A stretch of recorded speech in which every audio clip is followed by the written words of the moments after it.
Chapter 1. The Dancing Goats. Centuries ago, in the highlands of Abyssinia, a goat herder noticed something strange. This was long before anyone had tasted a latte, a cappuccino, or even plain black coffee. His goats would not sleep. Every evening the goats did not settle down. They pranced. They leapt. They spun in circles like dancers at a wedding. Even the old buck of the herd joined in. Every shepherd on that hillside knew him as slow and dignified. Now he bounded around like a newborn kid. This happened night after night. The herder grew more baffled each time. Soon his confusion turned into fascination. This is where our story begins. It doesn't start in a laboratory, a royal court, or a marketplace. It starts on a quiet hillside at dusk. A confused man watches his goats lose their minds with joy. He has no idea that he stands at the start of one of history's most important discoveries. His name, according to legend, was Kaldi, the man who followed his goats. Kaldi decided to investigate. He watched where his goats grazed. They kept returning to the same shrub. It had dark, glossy leaves and clusters of small red berries.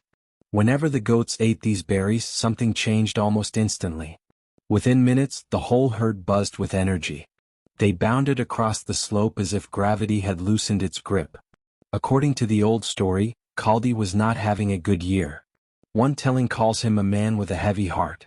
Some private sorrow weighed on him, though the legend never explains what it was. One evening he watched his goats enjoy themselves.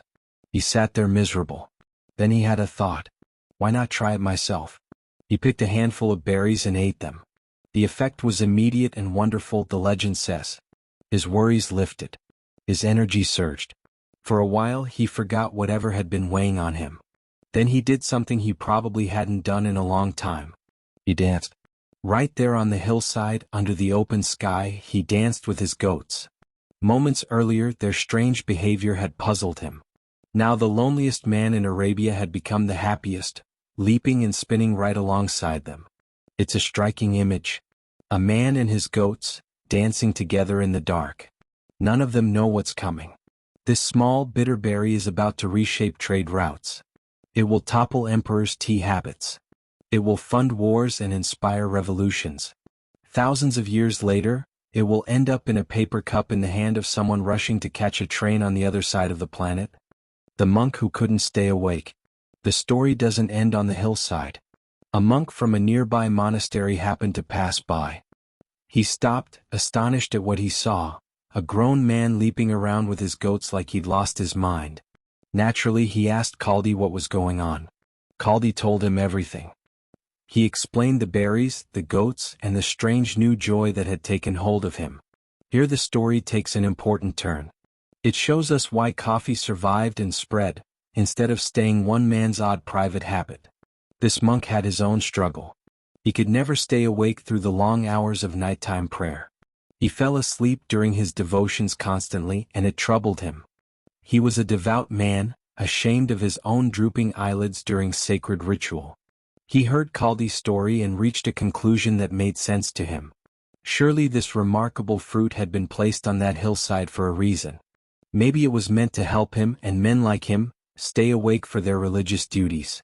So he gathered some berries and brought them back to the monastery. He dried them. He boiled them into a dark, bitter drink. That evening he shared it with his fellow monks. He was half hopeful and half unsure whether he'd just made something disgusting. What happened next, the legend says, was the real turning point. That night, for the first time in memory, none of the monks fell asleep during prayer. The whole monastery stayed alert and focused. We can only assume they were a little astonished at their own endurance too. Word of the wakeful monastery began to spread. Monks in other monasteries heard the tale. They wanted to try this new drink for themselves. Slowly the practice spread from monastery to monastery, region to region. It moved across Arabia and beyond. At first, monks carried it more than merchants did, trading a practical secret for staying devoted through the night. An old French poem, written centuries later, imagined the monks gathered nightly around their great cauldron, sharing the brew in a circle. The poem marveled that dawn no longer found them lounging in idle beds. Coffee had shaken them permanently out of their exhaustion. Verse after verse celebrated the wakeful monastery, as though it were a small miracle. Arrival legend, Omar the exiled healer. Kaldi's story is the most famous origin tale. But it isn't the only one. The story of a man named Omar is, if anything, even more dramatic. Around the year 1258, a man named Sheikh Omar was exiled to a remote place called Auzab. He was a disciple of the revered teacher Sheikh Abu el-Hasan Skidhili, the legendary patron saint of the Arabian port city of Mocha. Omar was cast out over some accusation of moral wrongdoing. Omar and his small band of followers faced starvation. They had nothing left to eat but the bitter berries growing wild around their camp. Out of desperation, they boiled the berries in a pot and drank the liquid. They hoped it might offer at least some nourishment. To their surprise, it did more than nourish them. It revived them. Word of this strange, invigorating brew reached back to Mocha. Omar had been a healer before his exile, and his former patients sought him out in his desert retreat. They wanted remedies for their own ailments. He gave them the same dark drink and it worked wonders, so the story goes. Word of its miraculous properties spread through the city. Eventually the governor of Mocha invited Omar to return in triumph. He even had a monastery built in Omar's honor. The even more colorful version. A second version of the Omar legend adds real theatrics. In this telling, Omar's dying master, Skidhili, makes him a promise. After his death, a mysterious veiled figure will appear and guide Omar toward his destiny. True to the promise, a towering veiled figure appears to Omar in the night. When it draws back its veil, Omar is astonished. He sees the ghost of his own teacher, grown impossibly tall. The spirit strikes the ground and water springs up miraculously. Omar is told to fill a bowl and follow the water's flow until it stops. That is where his destiny awaits him. Omar follows the sign all the way to Mocha. He arrives just as the city is being ravaged by plague. He prays over the sick and many recover. His reputation as a holy healer grows fast. Then the king's own daughter falls gravely ill. She is brought to him and he cures her. Unfortunately for Omar, the princess is also strikingly beautiful. After healing her, he makes a serious mistake. He tries to run off with her. The king does not appreciate this form of gratitude. Omar is exiled once again, this time to the barren mountain of Auzab. He is left to survive on wild herbs in a cave. In his loneliest moment, Omar cries out to his dead master. He questions whether any of this suffering was worth it. Then, according to the legend, he hears a beautiful bird song. A bird of magnificent plumage lands in a nearby tree. He chases after it but finds no bird. Instead he finds a tree heavy with flowers and fruit. The same berries once again. He gathers armfuls of them and returns to his cave. He improvises a meal, boiling the berries instead of his usual herbs. The result is a fragrant, savory drink. It was, the legend insists, coffee itself. Fate delivered it to him at the exact moment he needed it most. Is any of this actually true? Here's the honest answer. Historians and coffee scholars have wrestled with this question for a long time. Probably not, at least not exactly as either story is told. There is no record from the time of a goatherd named Kaldi. No monastery kept a diary entry describing dancing livestock. The tale of Kaldi and his goats doesn't appear in writing until centuries after coffee was already well established across the Arab world. That's a red flag for historians. If something this dramatic had really happened, you'd expect someone closer to the event to have written it down at the time, not generations later. The Omar legend fares a little better on specifics. It comes attached to a real date, the year 1258, and a real historical figure, Sheikh Skidhili, tied to genuine Sufi mystic traditions in Arabia. But even this version has multiple, contradictory retellings. One version has Omar discovering coffee through simple starvation and trial and error. Another turns it into a supernatural quest, complete with ghosts, magic water, plagues, a forbidden princess, and an enchanted bird. A separate Italian account from the 1700s credits the discovery to two entirely different monks, not Omar at all.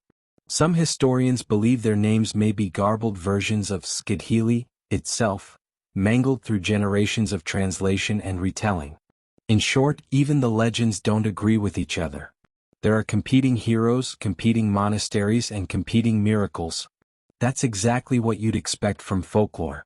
It grows and mutates as it passes from person to person, language to language, and century to century. It doesn't come from one single verified event. Why the stories still matter? So if none of it is reliably true, why does almost every serious history of coffee still open with tales like these? Because even if the details are legendary, both stories capture something that is probably true.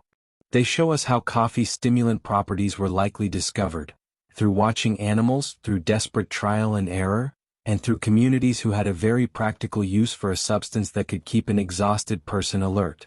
Think about it practically. Long before anyone understood caffeine as a chemical compound, someone had to be the first person to notice something. Eating or drinking something made from these berries produced a feeling of alertness and energy. Maybe it wasn't one dramatic moment with dancing goats or a divine bird. Maybe it was a slow, gradual discovery. Different people in different places may have found it independently. Herders, healers, and hungry travelers refined it over generations, living alongside the coffee plant long before it had a name. One detail appears in both legends: monks and religious devotees desperate to stay awake. This is almost certainly rooted in something real, even if Kaldi and Omar themselves were not. Religious communities across the ancient world had genuine reasons to seek out a substance like this. From Ethiopian Christian monasteries to Sufi orders in Yemen, practitioners needed to endure long nights of prayer, chanting, and meditation without falling asleep. Coffee's ability to ward off exhaustion made it enormously valuable to exactly these kinds of communities. It's not a coincidence that some of the earliest historical references to coffee as a beverage come from religious contexts in Yemen and the surrounding Arabian region. The real birthplace, Abyssinia. The stories of Kaldi and Omar remain in dispute, but historians stand on much firmer ground when it comes to geography. The coffee plant itself, the species we now call Coffea arabica, came from the highlands of what is now Ethiopia, historically known as Abyssinia. This part isn't folklore. Solid botanical evidence supports it. Wild coffee trees still grow naturally in Ethiopian forests today. The region's genetic diversity of coffee plants is far greater than anywhere else on Earth. That's exactly what you'd expect at a plant's true place of origin, where it has had the longest time to evolve and diversify into countless local varieties. From Ethiopia, the plant, or at least knowledge of its effects, crossed the narrow Red Sea into what is now Yemen. It was here in Arabia that coffee cultivation, preparation, and drinking truly began to take shape as a deliberate, organized human activity. The Ethiopians may have first encountered the berry's effects among their herds and forests, but it was the Arabs who turned it into an institution. They made it a cultivated crop, a traded commodity, and eventually a drink served in dedicated houses built specifically for the ritual of drinking it. That transformation, from a wild shrub grazed by goats in the Ethiopian highlands to a cultivated, traded, socially significant beverage across the Arab world, is one of the great, overlooked agricultural stories in human history. And that's exactly where our next chapter picks up. What's coming next? Once coffee took hold in Arabia, it didn't just become popular and stay that way peacefully. It became controversial. It got banned. Pulpits and courtrooms alike denounced it as a dangerous, possibly sinful substance, capable of corrupting public morals and inflaming dangerous gatherings. More than once, rulers tried to stamp it out entirely, sometimes with brutal punishments for anyone caught drinking it.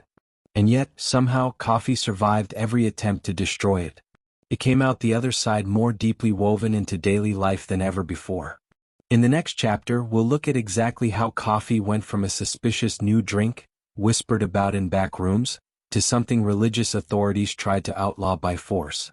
And we'll see how, against every effort to stop it, it won. If you've enjoyed this journey into coffee's murky, myth-soaked origins, stick around. We're only at the beginning of a journey spanning centuries and continents. It only gets stranger, bolder, and more dramatic from here.